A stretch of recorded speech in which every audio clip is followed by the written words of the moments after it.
This channel does not promote any violent, harmful, or illegal activities. All content provided by this channel is meant for an educational purpose only.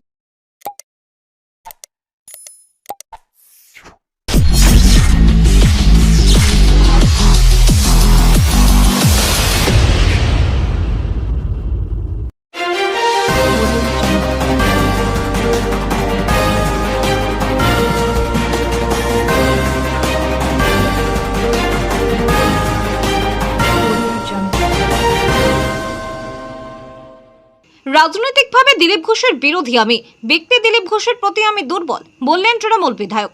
আজ দুর্গাপুরে প্রধানমন্ত্রী নরেন্দ্র মোদীর সভায় যাবেন বলেও জাননি দিলীপ ঘোষ। পরে দিল্লি যাওয়ার সময় বিমানবন্দরে বলেন, আমাকে দল ডাকেনি, কর্মীরা ডেকেছিল। এর আগেও মে মাসে প্রধানমন্ত্রীর আলিপুর দুয়ারের সভায় ডাক পাননি দিলীপ ঘোষ। নতুন রাজ্য সভাপতি হওয়ার পর শ্রমিক ভট্টাচার্যের সংবর্ধনা অনুষ্ঠানেও ডাক পাননি।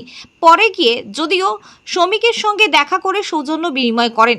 দীঘা জগন্নাথ মন্দিরে সস্ত্রীক গিয়েছিলেন দিলীপ ঘোষ, দেখা করেছিলেন মুখ্যমন্ত্রী মমতা বন্দ্যোপাধ্যায়ের সঙ্গে। তারপর মুখ্যমন্ত্রীর সম্বন্ধে তার বক্তব্য ছিল দলের লাইন বিরোধী মনে করছে রাজনৈতিক মহল। তাই দিলীপ ঘোষ এখন বিজেপিতে ব্রাত্য। তার রাজনৈতিক ভবিষ্যৎ কি তা নিয়ে চলছে জল্পনা।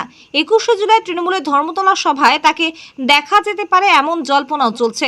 আর এই সময় চুঁচুড়ার বিধায়ক অসিত মজুমদার বলেন, রাজনৈতিকভাবে দিলীপ ঘোষের আমি বিরোধী, কিন্তু ব্যক্তি দিলীপ ঘোষের প্রতি আমি দুর্বল। দিলীপ দাকে বিজেপি যে অসম্মান করছে সেটা দিলীপ দাই বলবে।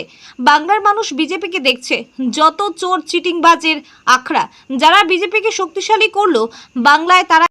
চুঁচুড়া থেকে আদির রিপোর্ট, আমার কলকাতা নিউজ।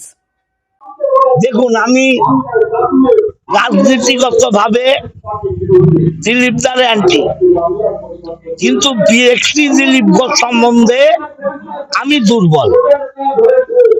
দিলীপ ঘোষকে বিজেপি যে অসম্মান করছে সেটা দিলীপ দাই বলবে, আমার বলার দরকার নেই।